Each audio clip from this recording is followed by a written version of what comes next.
Lembrar que o dia 25 de dezembro é um dia para lembrar o nascimento de um palestino, refugiado, pobre.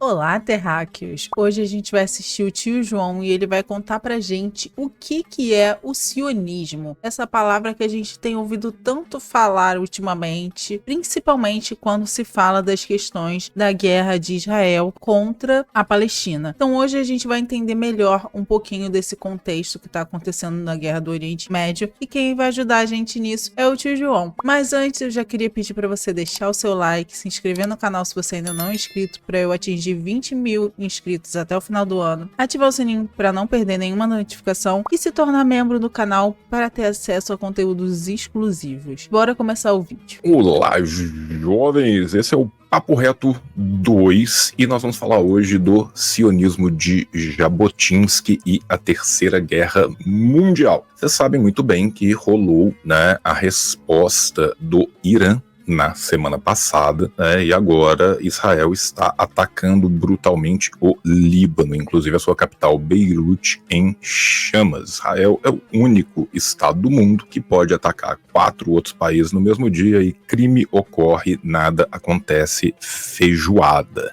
Mas para a gente entender um pouco, de como que o sionismo sai do sionismo político para o sionismo revisionista e como esse sionismo revisionista organiza o Estado terrorista de Israel hoje em dia, eu gostaria de voltar com vocês um pouquinho no tempo para a gente falar no começo do Irgun.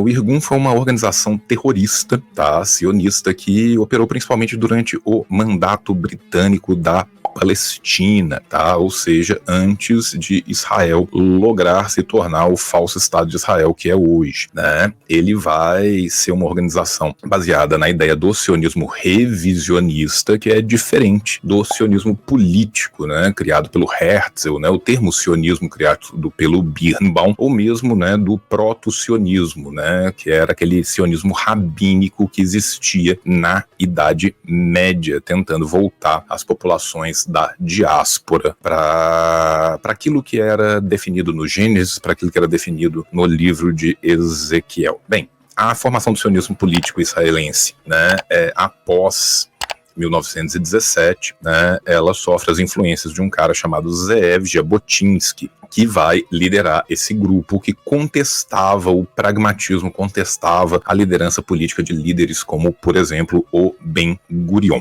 O termo sionismo, como eu disse, nasceu com Nathan Birnbaum, que era um escritor judeu vienense, que em 1885 fundou uma revista chamada Selbstemancipation, a autodeterminação, Mas o pai mesmo do sionismo foi o jornalista e escritor austríaco Theodor Herzl, que escreveu Mais um austríaco fazendo merda, um livro chamado Der Judenstaat, o Estado Judeu, o Estado Judaico. O Herzl vai ganhar notoriedade quando ele vai publicar matérias na imprensa alemã a partir da década de 1880. Ele se torna então correspondente do Neue Freie Presse, da imprensa nova e livre de Paris, aonde ele vai cobrir o julgamento muito famoso à época de Alfred Dreyfus, a questão Dreyfus, a questão Dreyfus. Basicamente o Dreyfus ele foi perseguido pelo exército francês, acusado de espionar a favor dos alemães. O julgamento de Dreyfus foi repleto de testemunhos falsos, de fraudes, e de alegações antissemíticas. O Theodor Herzl, então, vai se aperceber que, por mais que houvesse um nível de assimilação cultural, nenhum nível dessa assimilação seria capaz de livrar o povo judeu da discriminação. Pensando, então, a partir disso, ele vai escrever o Der Judenstaat, que ele vai falar da necessidade de reconstrução da soberania nacional dos judeus em um estado próprio.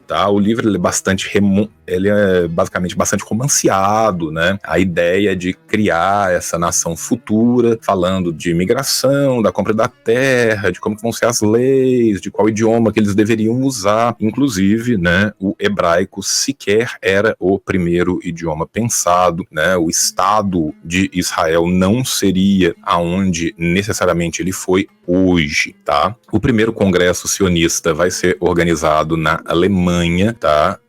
Só que os líderes da própria comunidade judaica vão se opor a essa iniciativa por causa de medo de retaliação, e ele acaba acontecendo na Basileia, na Suíça, em 1897. Né? Nesse congresso vai ser criado aquilo que é chamado de o Programa da Basileia, e você vai ter a fundação da Organização Sionista Mundial sob a presidência do Herzl. E aí tem uma longa discussão de onde que nós vamos instalar o Estado. Pode ser na Palestina Otomana, pode ser em Chipre, pode ser na Patagônia, inclusive colônias europeias africanas como o Congo e como a Uganda, né, foram consideradas para essa criação. Ou seja, desde o primeiro momento nós estamos falando, né, de um projeto colonialista, mas aqui a gente estava falando de um projeto político mais do que um projeto religioso, tanto que na historiografia, né, a corrente do Herzl vai ser chamada de sionismo político, porque ela tenta fundar o Estado de Israel futuro por meio da diplomacia. Já a corrente do Jabotinsky, ela tem uma visão brutalmente religiosa, militar e ainda mais colonialista da formação contemporânea daquilo que eles chamam de Eretz Israel, a grande Israel, ou o reino de Israel, buscando então, né, o domínio do território pela via colonial, pela expulsão ou morte da população autóctone e a criação de uma Herrenvolk Democracy aos moldes ocidentais contra os povos que hoje habitam a região. O termo Herrenvolk Democracy, como vocês notam, é uma mistura de alemão com inglês e é usado na historiografia estadunidense para definir, né, a formação da democracia estadunidense como uma democracia de um Herrenvolk, de um povo escolhido, ou seja, uma democracia que de democrática não tem nada, que você tem um povo superior e outro inferior. Exatamente o que acontece hoje com o Estatuto do Esrahut e do Laham dentro da legislação judaica, onde todo palestino, onde todo aquele não judeu é instantaneamente um cidadão de segunda classe com direitos políticos, direitos de mobilidade, direitos, enfim, todos os direitos bastante reduzidos. É exatamente a mesma coisa que a gente já falou mais de uma vez aqui também no canal sobre o destino manifesto americano, né? Que é essa questão deles se acharem escolhidos por Deus para civilizar outros países. Então a gente vê como é que o sionismo tem também na base essa questão bem colonizadora, bem eugenista, de que um povo é superior ao outro, né? Então assim, se um negócio é apoiado tanto nos Estados Unidos, quanto na Alemanha, quanto em ideias eugenistas, meu amor, alguma coisa de errada não está certa. Aos moldes do que acontecia, por exemplo, na África do Sul do apartheid. Tá? Enfim, para o pessoal do Jabotinsky, a Palestina deveria ser conquistada militarmente, né? Portanto, anos 30 que nós estamos falando aqui, nós estamos falando de um governo bastante autoritário, um governo baseado no seu poderio militar. E o Jabotinsky era um grande admirador aberto do fascismo italiano, de Benito Mussolini, né? Essa criação, essa conquista desse Estado deveria ser não somente, né, o Estado do mandato britânico sobre a Palestina, mas sim a reconstrução daquilo que fora outrora o auge do Estado de Israel. Estou colocando um mapinha aqui para vocês terem uma pequena noção do que nós estamos falando aqui, e vocês vão notar que esse mapa não pega somente o que hoje é Israel e o que hoje é a Palestina. Não, este mapinha é consideravelmente maior, tá? Isso significa tomar todos os protetorados, a Palestina, a Transjordânia, a parte da Arábia Saudita, algumas partes do Iraque, um pedacinho do Egito, enfim, um expansionismo que continua também pelo sul do Líbano e pelo sul da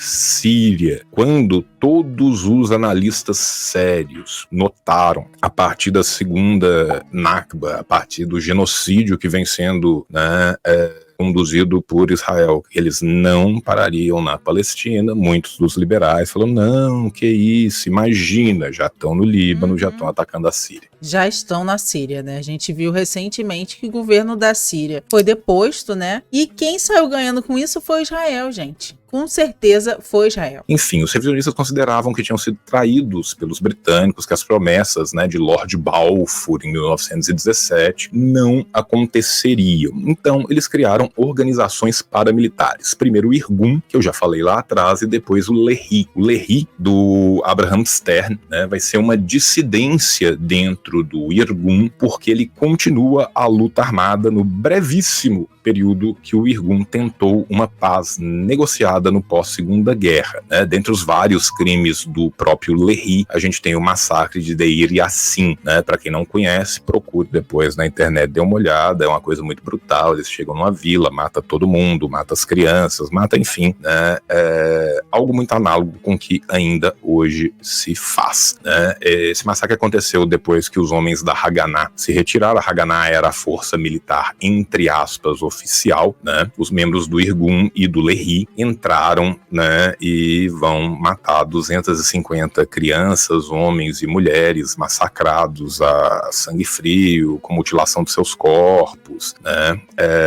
Muitas das mulheres que não foram mortas foram trazidas para Jerusalém e foram exibidas na rua em paradas, onde eram humilhadas, cuspidas e apedrejadas. Né? Enfim, no mesmo dia, as pessoas pertencentes a esses grupos dão uma entrevista falando, né, que aquela matança coletiva era uma grande vitória na conquista do Estado israelense, da Palestina e da Transjordânia. Né? A Haganah, como eu disse, foi a principal organização paramilitar da população judaica no mandato da Palestina, né, até 1948, quando ela vai se tornar o núcleo, né, das forças de defesa de Israel, junto com o pessoal do Irgun, junto com o pessoal do Lehi, que não vai ser julgado. O Irgun cometeu diversos atos terroristas, explodindo hotel, assassinando as pessoas a sangue frio, inclusive assassinando muitos judeus. Né? A partir do Irgun vai ser criado um braço político ulterior, que é o Herut, que por sua vez, né, seria a principal agremiação a formar o Likud, que é o partido que basicamente manda na política interna de Israel nos últimos 60 anos. Tá? Bem, o Jabotinsky vai morrer em 1940 e no lugar dele vai surgir o Menahem Begin, que posteriormente se tornaria inclusive líder do próprio Estado de Israel. Tá? O Irgun via os britânicos como o inimigo principal mesmo durante a Segunda Guerra, cometeram diversos atentados, né? Como eu estava falando, um muito célebre é o atentado ao Hotel Rei Davi, onde eles conseguem a proeza de matar 91 pessoas, tá? Inclusive 17 judeus dentre essas pessoas. Bem, à medida que a guerra árabe-israelense de 47 e 48 vai avançando, os soldados do Irgun são incorporados às IDFs, tá? Isso vai fazer com que a criação das Forças Armadas de Israel já seja baseada em grupos paramilitares e terroristas, né? Os massacres conduzidos pelo Lehi e pelo Irgun eram tão brutais, né, que isso inclusive levou ao repudio da comunidade judaica internacional. Tá? No dia 4 de dezembro de 1948, o New York Times vai publicar uma nota assinada por 24 judeus muito proeminentes no mundo inteiro, um deles Albert Einstein, Hannah Arendt, Sidney Hook e vários outros, né, eles condenando, né, a liderança do grupo do Jabotinsky na figura do Menahem Begin. Tá?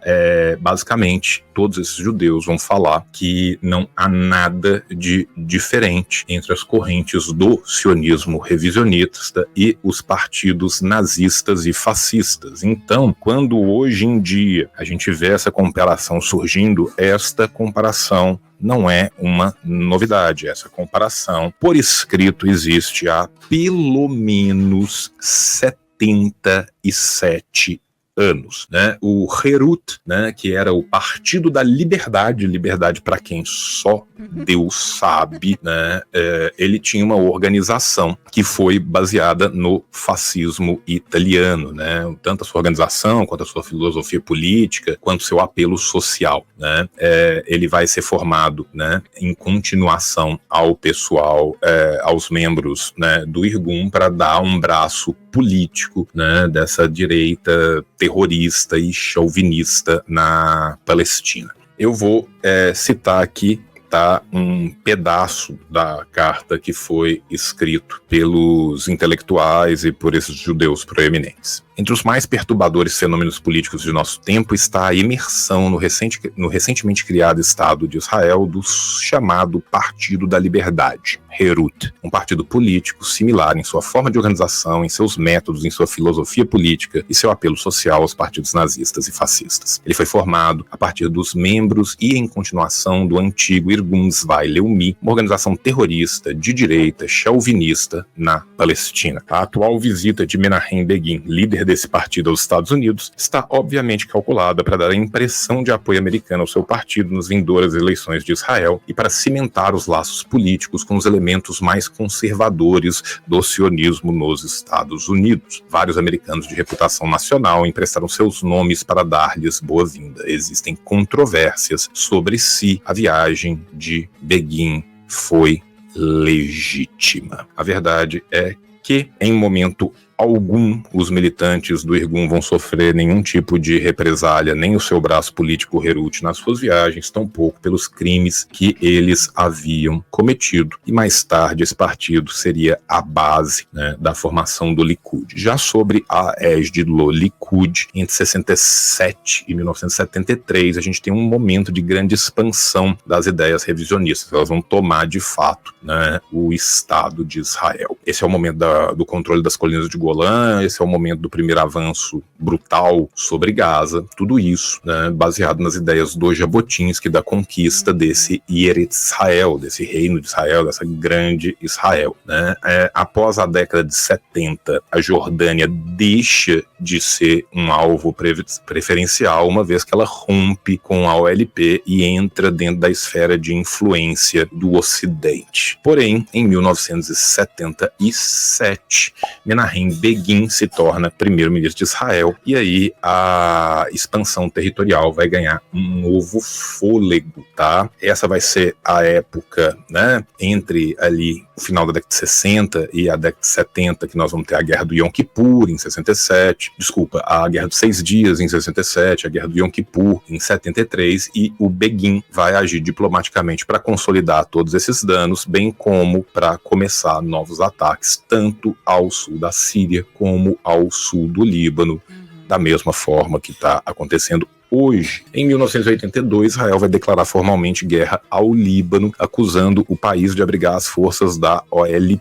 Begin vai ser forçado a renunciar em 83, mas ainda assim o Likud já tinha se consolidado como uma força política comandante em Israel. Futuramente, Ariel Sharon e Benjamin Netanyahu vão ser os seus principais nomes, né? O projeto sionista, independente da sua vertente, seja ela política, seja revisionista, sempre acreditou na expansão territorial de Israel e naquilo que ele chama de colonização das terras desertas. O problema é que as terras desertas, no conceito deles, são aquelas habitadas por palestinos, tá? Esse projeto do sionismo revisionista ganhou a batalha política e militar entre os projetos do sionismo e se tornou o projeto hegemônico do sionismo israelense. O massacre em Gaza, sem nenhum tipo de apoio da comunidade internacional ocidental, a não ser do seu povo, né, deixa a carta branca colocada na mesa para os colonos avançarem na Cisjordânia, avançarem na colonização da Síria e do Líbano, como a gente já vem vendo, né, nesses últimos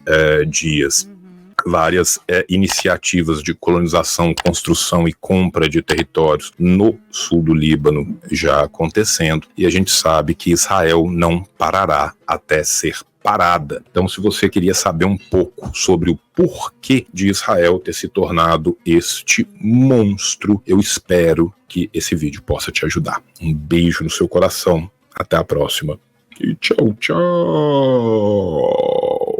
Gente, a gente conseguiu entender de onde vem essa política sionista do Estado de Israel e do governo do Benjamin Netanyahu até hoje. Vem de ideias fascistas, do fascismo italiano, do nazismo, né, alemão. Então, até hoje, eles estão lá que eles estão fazendo em Gaza é um genocídio. Eles querem, de fato, eliminar os palestinos da faixa de Gaza, da Palestina, porque eles querem dominar esse território e avançar. Então, quando a gente fala que o que está acontecendo lá é um novo holocausto, não é porque a gente está tentando teorizar ou falando alguma coisa exagerada para abrir os olhos das pessoas, é porque é realmente isso. A gente está vendo um segundo holocausto sendo televisionado, filmado. Israel atacando o hospital de crianças. Os soldados israelenses entrando nas casas destruídas que eles bombardearam, fazendo graça com roupa íntima de meninas, de crianças. É uma política totalmente eugenista que quer acabar com um povo, e esse povo é o povo palestino. E no dia de hoje, a mensagem que eu queria deixar para vocês é lembrar que o dia 25 de dezembro é um dia para lembrar o nascimento de um palestino refugiado, pobre, que foi perseguido, torturado e assassinado, crucificado para defender o povo, para defender as prostitutas e os pobres que eram com quem eles andavam, e que Jesus jamais estaria do lado do Estado genocida de Israel. Por isso, se você é cristão, se hoje você está na sua casa comemorando o dia 25 de dezembro e você continua sendo a favor do genocídio que está acontecendo em Gaza, algo de errado não está certo. E espero que esse vídeo tenha esclarecido certas coisas para vocês, como esclareceu para mim. Por isso,